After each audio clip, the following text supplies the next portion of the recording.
नमस्कार प्रेक्षकांनो, आजच्या भागामध्ये आपण बघूया इथे बाळाला पाळण्यात घालण्यासाठी आता आजूबाजूच्या बायका आल्या, त्यामुळे इथे हा घ्या गोविंदा, हा घ्या गोपाळा असं बायका म्हणत असतात आणि बाळाला एकमेकांच्या हातामध्ये देत असतात आणि पाळण्यामध्ये ठेवत असतात। तेव्हा इकडे रुचिता हे सगळं बघत असते। तिला खूप जास्त कौतुक वाटत असतं की तिच्या बाळाला आज पाळण्यामध्ये ठेवत असतात। बाळाला पाळण्यामध्ये ठेवल्यानंतर इथे आता बायका गाणं सुद्धा म्हणत असतात। तेव्हा इकडे आता मंजिरी ही खूप सुंदर गाणं बाळासाठी म्हणत असते। ते गाणं ऐकून राया तिच्याकडे एकटक बघतच राहतो, कारण त्याला माहिती नसतं की मंजिरी इतकं सुंदर गाणं म्हणते। त्याच्यानंतर इथे बारशासाठी आलेल्या बायका मंजिरीची साथ देतात, तिला सुद्धा गाणं गाण्यामध्ये मदत करतात। सगळ्यांना कौतुक वाटतं मंजिरीच्या गाण्याचं। शकुंतला मात्र आवडत नाही। त्यानंतरला बाळाचं नाव काय ठेवायचं असं विचारलं जातं, पण त्याआधी बाळाचे बाबा कुठे आहेत? तेव्हा उमा म्हणत असते, अगं रुचिता, अगं बाळाचे बाबा कुठे आहेत? तुझ्या मिस्टरांना फोन कर ना, जावई बापू अजून आलेले नाही आहेत, अगं फोन कर, कुठे आहेत बघ, असं तिथे शशिकला सुद्धा म्हणत असते। शशिकला म्हणते, अगं बाळाचं नाव ठेवायचं आहे, पण बाळाचे बाबा इथे नाही आहेत आणि ते नसताना नाव कसं काय ठेवायचं, बरं वाटत नाही ना ते। तेव्हा रुचिता म्हणत असते, अगं आई, त्यांनी सांगितलंय की बाळाचं नाव ठेवून घ्या म्हणून, कारण त्यांना यायला उशीर होणार आहे। तेव्हा तुम्ही त्यांची वाट बघू नका, कार्यक्रम पुढे घ्या बरं। तेव्हा इकडे रुचिताच म्हणत असते की ठीक आहे, बाळाचं नाव आम्ही ठेवतोय। तेव्हा शशिकला म्हणत असते, म्हणजे बाळाचं नाव काय ठेवायचं हे तुम्ही दोघांनी ठरवलंय का? रुचिता म्हणते की नाही, ते ठरवलेलं नाही आहे, पण बाळाचं नाव कोण ठेवणार ना, ते मात्र आम्ही ठरवलंय। तेव्हा इथे शशिकला म्हणते, ए बाई, मी तुझ्या पुढ्यात हात जोडते, पण त्या मंजिरीला नाव ठेवायला सांगू नकोस बाळाचं।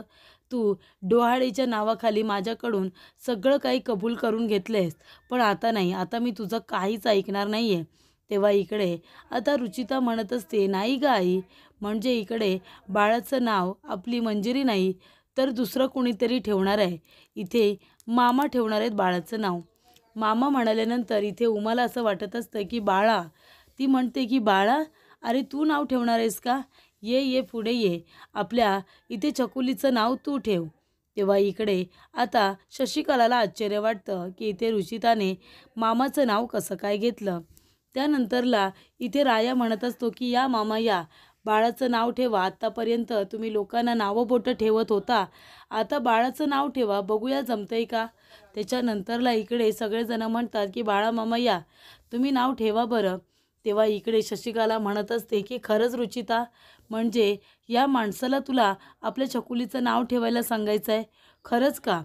तेव्हा इकडे रुचिता म्हणत असते की बाळा मामा नाही, म्हणजे आमचे मामा नाहीत, तर आपल्या छकुलीच्या मामाने हे नाव ठेवायचं आहे, आणि छकुलीचे मामा म्हणजे कोण, तर राया मामा।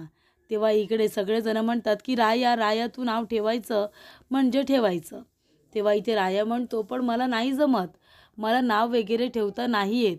तेव्हा इकडे रुचिता म्हणत असते की राया, तुला कळतंय का, अरे आज जी छकुली आपल्या सगळ्यांच्या बरोबर आहे, आपल्या समोर आहे ना, फक्त आणि फक्त तुझ्यामुळे, कारण तू तेवढी मेहनत घेतलीस। जेव्हा इकडे डॉक्टरांचा फोन लागत नव्हता, रुचिताला डॉक्टरकडे नेण्याची गरज होती, तेव्हा रायाने आपल्या भावाचं कर्तव्य पूर्ण केलेलं असतं। रुचिताला उचलून घेऊन त्याने गाडीमध्ये टाकून हॉस्पिटलमध्ये घेऊन गेलेला असतो आणि त्या ठिकाणी तिची योग्य वेळी ट्रीटमेंट झालेली असते आणि म्हणून छकुली जन्माला आलेली असते। त्यामुळे इथे रायामुळेच इथे व्यवस्थितरित्या रुचिताची डिलिव्हरी झालेली असते। नाहीतर इथे प्रेक्षकांनो शशिकला मात्र पायावरती पाय टाकून गप्प बसलेली असते। त्यानंतरला इकडे रुचिता घरी येते। घरी आल्यानंतर आपल्या आईला समजावते, तिच्या मनातून सगळा काही राग तिरस्कार बाजूला करते। तेव्हा इकडे शशिकलाचे डोळे हे उघडलेले असतात। त्याचबरोबर प्रेक्षकांनो इकडे राया म्हणत असतो की मला नाव ठेवायला काही जमणार नाही आहे। तेव्हा इकडे शशिकला म्हणत असते, जमेल रे जमेल, तुला सुद्धा नाव ठेवता येईल, हल्ली ते काम तू अगदी उत्तमरित्या करतोयस। त्यानंतरला इकडे आता शशिकला बोलते, ते ऐकल्यानंतर राया म्हणतो, खरंच मी नाव ठेवायचं आहे का, पण मी नाव कधीच ठेवलेलं नाही आहे। तेव्हा मंजिरी म्हणते, राया ये ना, मामासुद्धा म्हणतात की जा, मी सगळ्यांना नावं बोटं ठेवतो ना, मग तू आता छान नाव ठेवून दाखव. तेव्हा बायका म्हणतात की एक काम करायचं, कानामध्ये कुरकुर करायचं आणि मग काय ते नाव सांगायचं. तेव्हा इकडे राया म्हणतो की ठीक आहे, आणि तो इथे आता छकुलीचं नाव ठेवायला जातो. तेव्हा सगळ्या बायका त्याच्या पाठीमागे मारत असतात. तेव्हा इथे राया म्हणतो, अरे काय काय झालं काय, तुम्ही का मला मारताय? तेव्हा इकडे बायका म्हणतात की एक काम करायचं, बाळाच्या कानामध्ये कुरकुर करायचं आणि मग मोठ्याने नाव घ्यायचं. तेव्हा राया म्हणतो ठीक आहे, आणि तो छकुलीला उचलून घेतो आणि तिच्या कानामध्ये जोरात कूर असं ओरडतो आणि म्हणतो की कथा. तर इकडे छकुलीचं नाव कथा ठेवण्यात आलेलं असतं. सगळ्यांना हे नाव खूप जास्त आवडतं. रायाकडून कुणीच ही अपेक्षा केली नव्हती की तो एवढं मुलीचं छान नाव ठेवू शकतो, आणि कथा हे नाव ऐकल्यानंतर सगळेजण आश्चर्याने त्याच्याकडे बघत बसतात. उमाला तर फार आश्चर्य वाटतं. त्याच्यानंतर प्रेक्षकांनो, ज्या वेळेला इथे राया नाव ठेवतो त्यावेळेला तो नाव सांगून फक्त मोकळा होत नाही, तर तो इकडे आता छकुलीला आपल्या हातात पकडतो आणि म्हणतो की तू माझी आहेस कथा. आणि त्याचबरोबर इकडे आता राया म्हणत असतो, कथा या नावाचं महत्त्व खूपच जास्त मोठं आहे. कथा म्हणजे काय? कथा म्हणजे कुराण, कथा म्हणजे गाथा, कथा म्हणजे प्रार्थना, कथा म्हणजे गोष्ट, कथ्या म्हणजे आख्यायिका, कथा म्हणजे गोष्ट. तर इकडे खूप सारे महत्त्व त्याने समजावून सांगितलेले असतात, आणि तो म्हणतो तू आमची सगळ्यांची कथा आहेस, आणि तू तुझ्या आईवडिलांच्या सुखी संसाराची कथा आहेस. त्याचबरोबर परिस्थितीची दोन हात करून सगळ्यांशी लढून आपल्या आईवडिलांना आणि घराला इथे खंबीरपणे सांभाळणारी तू तुझ्या इकडे मंजिरी मावशीची कथा आहेस, तिच्या या संघर्षाची कथा. त्याचबरोबर इकडे राया म्हणत असतो की तुझी इकडे उमा आजी आणि शशिकला आजी या दोघींची तू कथा आहेस. सर देशमुख ह्या एका घरामध्ये दोन तट पडले होते, पण तरीसुद्धा त्यांना एकत्र बांधून ठेवणारी जी गोष्ट होती ती म्हणजे तू होतीस कथा. तुझ्यामुळे हे दोन विभागलेले गटसुद्धा एकत्र आले होते. तेव्हा राया म्हणत असतो, आणि अख्ख्या गावाने गावगुंड ठरवलेला तुझा हा राया मामा, त्याची तू कथा आहेस. त्याचबरोबर इथे आता प्रत्येकाचं नाव घेऊन त्याने सांगितलेलं असतं की तू या सगळ्यांची कथा आहेस, आणि नंतरला तू आमच्या सगळ्यांच्या प्रेमाची, त्यांना एकत्र जोडून ठेवण्याची तू कथा आहेस, असं राया म्हणतो. तेव्हा सगळेजण त्याच्यासाठी भरभरून टाळ्या वाजवतात आणि त्याचं कौतुकसुद्धा करतात. त्यानंतर इथे प्रेक्षकांनो, बाळाचं नाव कसं ठेवलं आहे हे खाणाखुणा करून आता राया मंजिरीला विचारतो. तेव्हा मंजिरी म्हणते खूपच सुंदर नाव ठेवलेलं आहे. त्यानंतरला इथे आता कार्यक्रम पार पडलेला असतो. मंजिरी येते आणि म्हणते, अगं काय झालं, भाऊजी कुठे आहेत, अजून आलेले नाही आहेत, फोन झाला का तुझा? तेव्हा इकडे आता रुचिता म्हणत असते, मी आत्ताच फोन केला, ते लवकरच येतील, काळजी करू नका.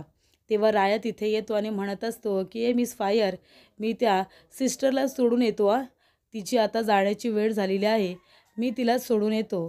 तेव्हा मंजिरी म्हणते, हो का, सोडायला चाललं जा जा, सोडायला जा, हां सावकाश जा. ती बघ ती आली इथे. तेव्हा इकडे सिस्टर आल्यानंतर मंजिरी म्हणत असते की बघितलंस का नर्स, अहो राया काहीतरी बोलतोय तुमच्याजवळ. तेव्हा इकडे सिस्टर म्हणतात, हो का, तुम्ही बोलताय माझ्याजवळ? तेव्हा तो म्हणतो, मी काय बोललो आता? त्यानंतरला इकडे मंजिरी म्हणत असते, नाही काही नाही, तो तुला विचारत होता घरी सोडायचं आहे ना म्हणून. तेव्हा इकडे सिस्टर म्हणतात, बरं ठीक आहे मंजिरी, मी जाते, पण तू तुझ्या स्वतःची काळजी घ्या. तेव्हा मंजिरी म्हणते, हो हो, मी स्वतःची काळजी घेईन ना, तू पण स्वतःची काळजी घे, नाहीतर आता राया आहेच तुझी काळजी घ्यायला. तेव्हा इकडे आता सिस्टर म्हणतात की बरं ठीक आहे, मी निघते. त्यानंतरला एवढं सगळं बोलूनसुद्धा सिस्टर मात्र तिच्याशी अगदी व्यवस्थितरित्या बोलून तिची चांगली विचारपूस करूनच तिथून निघून जातात. तेव्हा इकडे राया म्हणत असतो की या मिस फायरला झालंय तरी काय, ती माझ्याबरोबर असं का बोलतीये? तेव्हा इकडे राया म्हणतो, बरं ठीक आहे, येतो, मी निघतो, जातो सांभाळून घेऊन जातो. तेव्हा मंजिरी म्हणते, अगदी बरोबर, सांभाळूनच घेऊन जा. आणि मंजिरीला हसायला येत असतं, पण रायाच्या मनामध्ये असं काहीही नसतं. फक्त इकडे सिस्टरला तो आवडतो एवढं त्याला माहिती असतं. त्यानंतरला इकडे रुचिताचा नवरा आलेला असतो. तेव्हा निखिल म्हणतो की बाळाचे बाबा आले. तेव्हा सगळेजण आता बाळाच्या बाबांकडे बघायला लागतात. तेव्हा इथे आता सगळ्यांना खूप मोठा धक्का बसतो की ते वेळेत इथे आलेले असतात, पण इकडे एक व्यक्ती असतो त्याला इकडे आता त्या माणसाला बघून सगळ्यात जास्त धक्का बसलेला असतो आणि तो व्यक्ती असतो जय घोरपडे. कारण दवा दफ्तर म्हणून ज्या व्यक्तीचं नाव त्याने सेव्ह करून ठेवलेलं असतो तो दुसरा तिसरा कोणी नसून तो रुचिताचा नवरा असतो. त्यानंतर इकडे प्रशांत आल्यानंतर सगळेजण आश्चर्याने त्याच्याकडे बघायला लागतात. जय घोरपडेसुद्धा त्याला आठवतं की हा तर दवा दफ्तर आहे, याच्याकडून तर मी ते औषध आणलेलं आहे ना मंजिरीला मारण्यासाठीचं. तेव्हा इकडे आता जय घोरपडेला बघितल्यानंतर दवा दफ्तर म्हणजे प्रशांत आपल्या मनामध्ये म्हणतो की अरे देवा, म्हणजे मी ट्रॅव्हल एजन्सीचा बिझनेस करतो आहे, हे घरामध्ये मी खोटं सांगितलं आहे आणि मी इथे आता जी चुकीचं औषध आहे ते विकून इकडे बिझनेस करतो आहे, हे जर सगळ्यांना कळलं तर माझं काही खरं नाही आहे. तेव्हा रुचिता म्हणते, आलात तुम्ही? अहो किती उशीर केलात, आपल्या घरातला कार्यक्रम आहे, आपल्या मुलीचा कार्यक्रम आहे आणि तरीसुद्धा तुम्ही इतका उशीर केलात. तेव्हा इकडे आता प्रशांत म्हणत असतो की मग काय करू, महत्त्वाचं काम होतं ना म्हणून येताच आलं नाही. पण प्रेक्षकांनो इथे प्रशांत खूपच जास्त घाबरलेला असतो, कारण तिथे असतो तो म्हणजे जय घोरपडे. आता हा सगळ्यांना माझं सत्य सांगतोय की काय, अशी भीती त्याच्या मनामध्ये उत्पन्न झाली होती. तेव्हा इकडे रुचिता म्हणत असते की ते सगळं जाऊ द्या. जेव्हा प्रशांत शशिकला आणि उमाचा आशीर्वाद घेतो त्यानंतरला इथे आता रुचिता म्हणत असते की तुम्ही आधी माझ्याबरोबर या बरं, आपल्या बाळाला बघा ना. तेव्हा इकडे प्रशांत बाळाला बघतो, त्याची छान मुके वगैरे घेत असतो, त्याला उचलून घेत असतो. त्यानंतरला बाळाचं आणि त्याचं प्रेम बघून सगळ्यांना खूपच जास्त आश्चर्य वाटतं. तेव्हा इकडे प्रशांतने बाळाला उचलूनसुद्धा घेतलेलं असतं आणि ती विचारते कसं आहे, तेव्हा तो म्हणतो खूपच जास्त छान आहे. त्यानंतरला इथे जय घोरपडे मात्र प्रशांतकडेच बघत असतो, कारण त्याला माहिती नसतं की प्रशांत हा रुचिताचा नवरा आहे आणि तो या घराचा जावई आहे, हे त्याला अजिबातच माहिती नसतं. तेव्हा इकडे दवा दफ्तरवाला म्हणत असतो की तुम्ही इथे काय करताय. तेव्हा इकडे आता तो विचारत असतो की माझं जाऊ दे रे, तू इथे काय करतोयस ना ते आधी सांग. तेव्हा इथे आता दोघेही गप्पच बसतात. इथे मंजिरी म्हणत असते की बघतेस ना तू रुचिता, अगं आता जेव्हापासून इकडे जिजू आलेत ना तेव्हापासून त्यांचं लक्ष फक्त बाळाकडेच आहे, तुझ्याकडे तर त्यांनी बघितलंसुद्धा नाही आहे. तेव्हा इथे रुचिता म्हणत असते की जाऊ दे ना, आता आपल्याला काय करायचं आहे, लग्न तर झालं आहे ना, आणि आता माझ्याकडे बघितलं काय किंवा नाही बघितलं काय मला काही फरक पडत नाही आहे. तेव्हा इथे मंजिरी म्हणत असते की अगदी बरोबर, असंच हवं आहे विचार करण्याची पद्धत. त्यानंतरला इकडे खूपच छान आणि फनी गेम्स त्या दोघीजणी खेळत बसलेले असतात. त्याचबरोबर इथे नाना म्हणत असतात की आपल्या इथे आता खूप छान असं नाव बाळाचं ठेवलेलं आहे रायाने, आणि ते म्हणजे कथा. खूपच जास्त छान नाव आहे. तेव्हा इकडे आता तात्या आणि इथे उमा दोघेजण म्हणत असतात की रायाने एवढं छान नाव ठेवलं कसं असेल ना. तेव्हा इथे आता रुचिता म्हणत असते की कुठे जाताय तुम्ही. तेव्हा प्रशांत म्हणत असतो अगं कुठे नाही, जरा मी वॉशरूमला जाऊन येतो ना, लगेच येतो. तेव्हा इकडे इश्की म्हणत असते की कार्यक्रमाला तर आता सुरुवात झाली, आता अजून आपल्याला डान्स करायचे बाकी आहेत ना, डान्स तर करायलाच हवा, त्यासाठी किती प्रॅक्टिस केली. तेव्हा इकडे राया येतो आणि त्याचबरोबर जयच्या खांद्यावरती हात ठेवतो. जयच्या खांद्यावरती हात ठेवल्यानंतर तो म्हणत असतो काय जय घोरपड्या, तू पण नाचणार आहेस की काय, कशी कंबर हलवणार आहेस तेच तर मला बघायचं आहे ना, कसा ठुमका देणार आहेस तू, असं राया आता जयला म्हणत असतो. तेव्हा जयला खूप जास्त राग येतो आणि तो रायाचा खांद्यावरून हात झटकून बाजूला करतो. तेव्हा इकडे आता रायाला एक फोन येतो. तो म्हणत असतो की आलो घोरपडे, माझा महत्त्वाचा फोन आला आहे. तेव्हा इकडे आता सायबरमधून फोन आलेला असतो. इकडे दवा दफ्तर हा नंबर त्याने शोधून काढलेला असतो आणि रायाला फोन आल्यानंतर तो म्हणतो काय, दवा दफ्तरवाल्याचा नंबर पाठवलेस का, थँक्यू थँक्यू. आणि राया इथे लगेच फोन करत असतो. तेव्हा जय इकडे प्रशांतला म्हणत असतो की फोन कट कर, राया तुला फोन करतोय, त्याने नंबर मिळवला आहे. तेव्हा इथे आता राया बघतो तर काय, प्रशांतचा मोबाईल वाजत असतो.